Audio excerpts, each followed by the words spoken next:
Hello class 11th students. तो last video में जो हमने आपको टॉपिक पढ़ाया था ग्रेविटेशनल पोटेंशियल एनर्जी के बारे में पढ़ाया था कि ग्रेविटेशनल पोटेंशियल एनर्जी क्या होती है। अब जो हम टॉपिक पढ़ेंगे आज बेटा वो है एस्केप वेलोसिटी। एस्केप वेलोसिटी क्या होती है? एस्केप मतलब पहले तो वर्ड होता है एस्केप मतलब छोड़ के जाना, ठीक है। एस्केप मतलब निकल जाना, ठीक है। वेलोसिटी मतलब किस वेलोसिटी से हम दे, ठीक है। तो एस्केप मतलब जैसे हमारे अर्थ की बात है, अर्थ है हमारी, ठीक है। तो हम अर्थ पर इस टाइम खड़े हैं अर्थ की सरफेस पे। तो हम अब मान लो कोई भी हमारे पास पत्थर है हाथ में, तो उस पत्थर को हम कितनी वेलोसिटी दें कि वो अर्थ के ग्रेविटेशनल फील्ड से बाहर निकल जाए, अर्थ के ग्रेविटेशनल फील्ड से बाहर निकल जाए। क्योंकि जैसे वो अर्थ के ग्रेविटेशनल फील्ड से बाहर निकलेगा तो फोर्स ऑफ अट्रैक्शन यानी कि ग्रेविटेशनल फोर्स ऑफ अट्रैक्शन उस पत्थर पर, उस बॉडी पर कितना होगा? 0।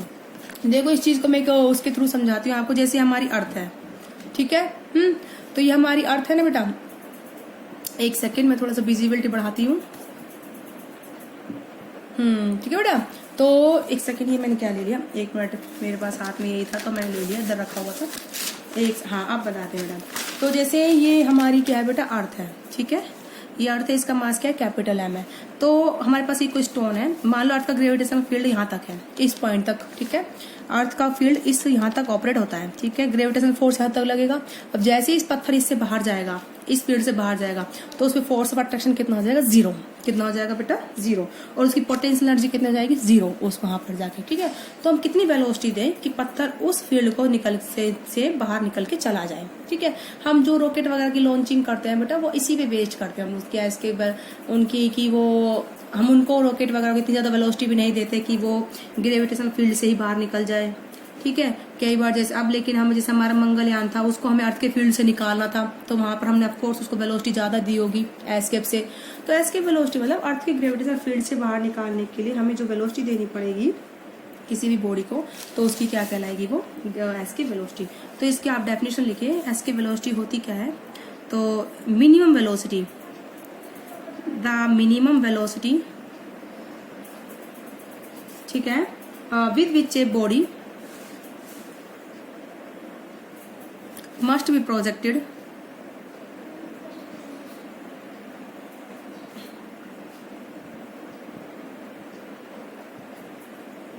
with which a body must be projected up, यानी कि ऊपर की तरफ, so as to, ठीक है, enable it to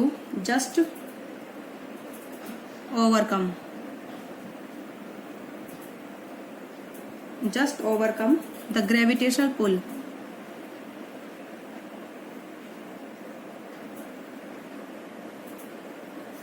to just overcome the gravitational pull, ठीक है, is known as escape velocity।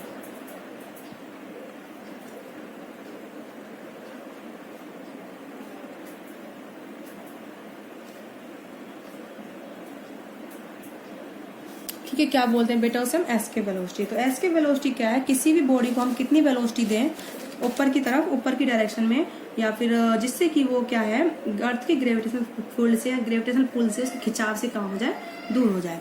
तो इसके लिए मैं आपको एक पिक्चर बना के समझाऊंगी बेटा। जैसे हमारी अर्थ है,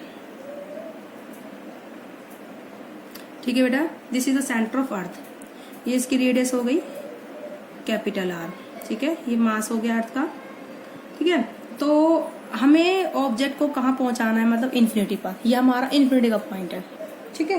क्योंकि जैसे इस पॉइंट से पे जाएगा ऑब्जेक्ट, वहां पर ग्रेविटेशनल फील्ड 0 हो जाएगा, ग्रेविटेशनल पुल भी 0 हो जाएगा, तो हमारा ऑब्जेक्ट क्या जाएगा? फ्री हो जाएगा, ठीक है।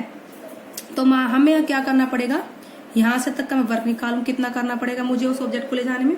फिर उस वर्क को हम किसके इक्वल कर देंगे? जितना अर्थ का ग्रेविटेशनल अट्रैक्शन है उसको खींचा, उतनी हम उसको क्या देंगे? काइनेटिक एनर्जी अपवर्ड डायरेक्शन में, ठीक है। तो अभी देखो यहाँ से कितना डिस्टेंस है, मान लो इंटरमीडिएट वो P पॉइंट पर है, इस P से Q ट्रेवल करा है, कितना डिस्टेंस ट्रेवल करेगा? TQ, ठीक है, DX सॉरी है। किस मास को भेज रहे हैं हम? मास स्मॉल m, ठीक है, हमने मास ले लिया स्मॉल m। तो P पॉइंट का डिस्टेंस कितना अर्थ की सरफेस से? P अर्थ की सरफेस से A पॉइंट मान लिया अर्थ की सरफेस पे हमने। तो इसका अर्थ के सेंटर से डिस्टेंस कितना है P पॉइंट का बेटा? X डिस्टेंस है, ठीक है। तो फिर उसके बाद Q से P हम इन्फिनिटी मिला दिया। ठीक है। तो अब हम क्या करेंगे, जैसे हम पिछले टॉपिक में करा था कि इन्फिनिटी से पॉइंट पी तक लेके आए, उस जिस पॉइंट पर हमें ग्रेविटेशनल पोटेंशियल एनर्जी निकालनी है, ये करा था। अब इसमें हम क्या करेंगे कि हम क्या करेंगे, इसको पत्थर को पॉइंट ए से इन्फिनिटी तक पहुंचाने में उस बॉडी को कितना हमें वर्क करना पड़ा है, ठीक है, हम वो निकालेंगे। तो उससे वो हमारी वर्क निकल जाए, कितना हमें वर्क करना पड़ेगा इसको यहाँ तक पहुंचाने में। अब वो हम वर्क किस फॉर्म में करेंगे, कैसे देंगे वो, हम वर्क का इक्वल टू एनर्जी होता है, तो इतनी एनर्जी हम क्या करेंगे, उसको काइनेटिक एनर्जी की फॉर्म में देंगे। किस में देंगे, 12mv², जिससे कि वो फील्ड को ओवरकम करके चला जाए, ठीक है। तो हम ले लेंगे अर्थ का मास हम कैपिटल एम मान रहे हैं और रेडियस क्या होगी कैपिटल आर, ठीक है। हमने मान ली सपोज जब हम उसको ए से इन्फिनिटी तक पहुंचा रहे हैं तो बीच में पी पॉइंट पर थी, पी से क्यों कितना डिस्टेंस गई है dx, ठीक है। तो suppose body of mass M, एक सेकेंड मेरा blue pen, suppose body of mass M, ठीक है, हमें मास एम के लिए स्मॉल एम की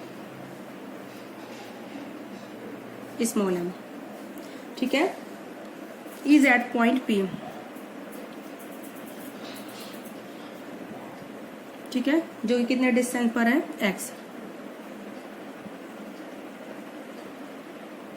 eight a distance x from the centre of earth,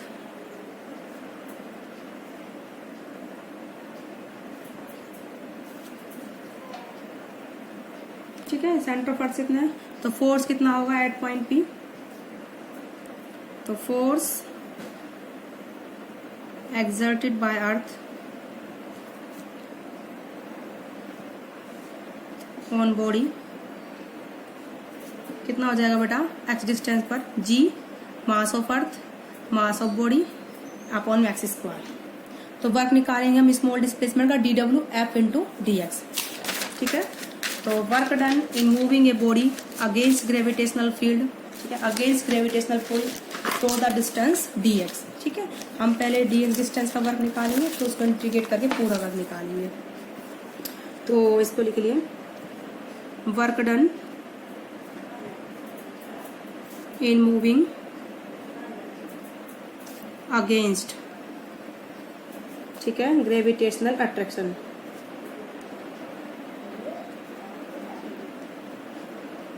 through distance dx,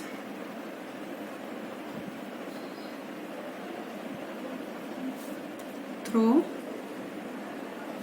distance dx कितना हो जाएगा बेटा, dw f इंटू dx, ठीक है।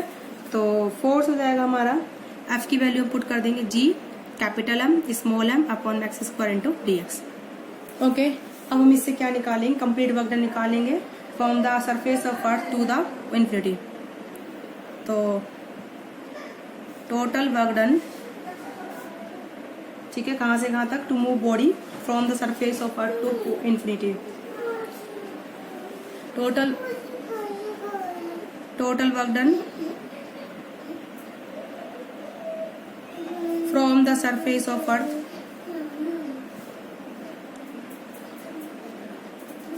To infinity. तो इसको क्या कर देंगे बेटा, इंटीग्रेट कर देंगे। तो g capital M small m upon max square into में dx। इंटीग्रेट कैसे करेंगे, जब अर्थ की सरफेस पर होगा मास, कोई भी बॉडी है, तो कितना डिस्टेंस होगा सेंटर से r, इन्फिनिटी जाएगा तो कितना डिस्टेंस जाएगा, इनफाइनाइट, ठीक है। तो कहाँ से कहाँ तक इंटीग्रेट करेंगे, r से लेकर इनफाइनाइट तक, r से लेकर बेटा कहाँ तक हो जाएगा, इनफाइनाइट तक हो जाएगा, ठीक है। तो अब आपको मैं dw को पूरा इंटीग्रेशन के बाद मान लो w आ गया, तो कांस्टेंट बाहर आ जाएंगे, g capital M small m, ठीक है। 1/x का इंटीग्रेशन मैंने आपको लास्ट टॉपिक में करवाया था, -1/x। लिमिट कहाँ से कहाँ के लगेंगी, r से लेकर इन्फिनिटी तक की, ठीक है। माइनस साइन बाहर ले लेंगे, -g capital M small m, x की वैल्यू पहले इन्फिनिटी पुट करेंगे, उसके बाद फिर क्या करेंगे, अपर लिमिट, फिर माइनस का लोअर लिमिट, ठीक है। 1/इन्फिनिटी कितना होता है बेटा, 0। तो ये वर्क कितना हो जाएगा, minus minus plus, g capital M small m upon में r। बोले बात समझ में आ गई। तो ये वर्क हमें करना पड़ेगा उस ऑब्जेक्ट को अर्थ के ग्रेविटेशनल पुल से बाहर निकालने में करना पड़ेगा। अब हम इसी वर्क के बराबर, यानी कि एनर्जी होता है वर्क, इसी वर्क के बराबर हम क्या प्रोवाइड करेंगे उसको, काइनेटिक एनर्जी, ठीक है, एट द सरफेस ऑफ अर्थ, जिससे कि वो उस अर्थ के ग्रेविटेशनल पुल को लीव करके चला जाए, ठीक है। तो दिस वर्क डन, ठीक है, मतलब दिस वर्क रिक्वायर्ड, डन नहीं रिक्वायर्ड, इतना वर्क हमें चाहिए, ठीक है, टू प्रोजेक्ट द बॉडी, इतना तो वर्क हमें करना ही पड़ेगा, सो एज टू एस्केप, जिससे कि वो क्या कर जाए, ग्रेविटेशनल पुल को एस्केप कर जाए, छोड़ जाए, so as to escape gravitational pull, ठीक है। तो इतना वर्क हमें करना पड़ेगा। तो इसी अब इसके बाद क्या लिखेंगे, तो हम किस फॉर्म में देंगे इसको एनर्जी, काइनेटिक एनर्जी फॉर्म में। तो we give this energy in the form of kinetic energy, in the form of kinetic energy, ठीक है बेटा। तो काइनेटिक एनर्जी की फॉर्म में हम देंगे, तो मानो हम काइनेटिक एनर्जी कितनी हो जाएगी, हाफ mv², लेकिन वेलोसिटी हम यूज करेंगे ई वाली, क्योंकि वी का मतलब क्या है, एस्केप वेलोसिटी, वी का मतलब क्या है, एस्केप वेलोसिटी, ठीक है, यानी कि वो वेलोसिटी हम उसको किसी भी बॉडी को जिसका मास m है उसको प्रोवाइड करें, जिससे कि वो अर्थ की सरफेस को क्या कर जाए, अर्थ के ग्रेविटेशनल पुल को क्या कर जाए, लीव करके चला जाए, ठीक है। तो हाफ mv² किसके बराबर हो जाएगा, हाफ mv² किसके बराबर हो जाएगा बेटा, g capital M small m upon में r, ओके, कैपिटल M से स्मॉल m कैंसिल, तो वी का स्क्वायर हो जाएगा बेटा, इट एम्प्लाइज वी का square is equal to G capital M 2 ऊपर चला जाएगा अपॉन में r, तो v हो जाएगा बेटा √2gm अपॉन में r। देखो g is the gravitational constant, capital M is the mass of earth and r is the radius. बोले बात समझ में आ गई बेटा। तो ये सब कांस्टेंट है, यानी कि जो एस्केप वेलोसिटी है जिसको हमें अर्थ के ग्रेविटेशनल फील्ड से बाहर निकालना है, जिस बॉडी को, उसका मास स्मॉल m लिया था हमने। तो इस फॉर्मूले में स्मॉल m कहीं भी नहीं आ रहा, मतलब अगर आपकी जिस बॉडी को आपको बाहर निकालना है, चाहे वो 1 किलोग्राम की है चाहे वो 100 किलोग्राम की है, इससे कोई इफेक्ट नहीं करेगा, क्योंकि escape velocity is independent of the mass of the body, वो बॉडी के मास पर डिपेंड है ही नहीं। बोलिए बात समझ में आ गई बेटा। तो आप इसको दूसरे फॉर्म में भी लिख सकते हैं इसको। तो देखो हमें इतना पता है, वी नो ग्रेविटी का फॉर्मूला क्या होता है, जी एम अपॉन में r स्क्वायर। तो g कैपिटल M अपॉन में r किसके बराबर हो जाएगा, g इंटू में कैपिटल R, ठीक है। इसको पुट कर दो, एस के वेलोसिटी हो जाएगी √2 यहाँ पर है, तो जी एम अपॉन आर किसके बराबर है, g इंटू में r, ठीक है। g is the gravity, r is the radius, ठीक है। आप इसको आराम से कैलकुलेट कर सकते हो, ठीक है। तो आप इस पे लिख दीजिए नोट बना के, escape velocity does not depend of the mass of the body, ठीक है। तो escape velocity does not depend on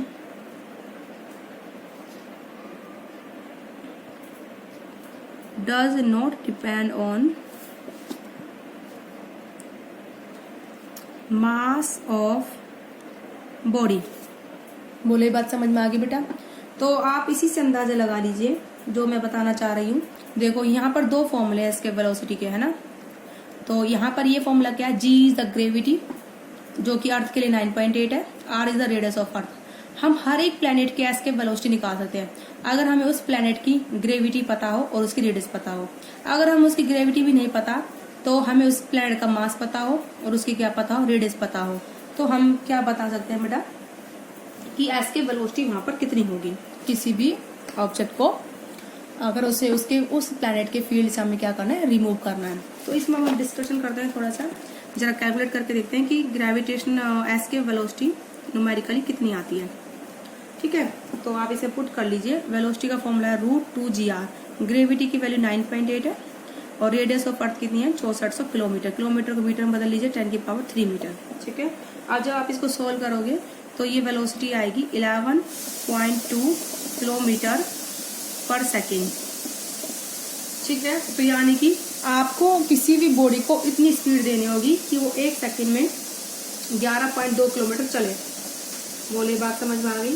कितना चले? 11.2 किलोमीटर। ऐसे ही अब इसमें जो हमने ग्रेविटी एस्केप वेलोसिटी निकाली, हमने कुछ भी इसमें हमने अपने डैम्पिंग फोर्स वगैरह कुछ भी नहीं लिए। जैसे कि अर्थ का जो फ्रिक्शन का अर्थ का जो मतलब जो हमारे अर्थ पे चारों ओर एटमॉस्फेयर है, तो वो भी क्या करता है, उसकी वेलोसिटी किसी भी बॉडी की वेलोसिटी का अपोज करेगा। हमने उस फैक्टर को भी यहाँ पर काउंट नहीं करा है। और अदर जो फैक्टर्स हैं जो मोशन का अपोज करते हैं, हमने किसी को भी नहीं लिया है। ठीक है, इसमें मेन तो फैक्टर कौन सा जो इफेक्ट करेगा, जो रेजिस्टेंस है ड्यू टू द एयर, जो एटमॉस्फेयर उसका, उस बॉडी का उसका रेजिस्टेंस होगा। तो जब बॉडी मूव करेगी तो रेजिस्टेंस को बॉडी फील करेगी, तो हमने उसको नेगलेक्ट करा है। तो आप लिख सकते हो we derive the expression for velocity, we derive expression for velocity by neglecting। ठीक है, किस चीज को नेगलेक्ट, हमने किसको नेगलेक्ट करा है? Mainly by neglecting the resistance due to the earth atmosphere, by neglecting the resistance due to the earth atmosphere. बोले बात समझ में आई बेटा? तो ये सब हमने, और वैसे ये जो हम रेजिस्टेंस नेगलेक्ट करी ना, ये बहुत बड़ी टर्म हमने नेगलेक्ट करी है, क्योंकि अर्थ का जो एयर है चारों ओर, उसका बहुत ज्यादा रेजिस्टेंस होता है। ठीक है, और हमने उसको नेगलेक्ट करा है। तो यानी कि हमें 11.2 किलोमीटर पर सेकेंड ज्यादा स्पीड देनी पड़ेगी किसी भी ऑब्जेक्ट को, उससे बहुत ज्यादा।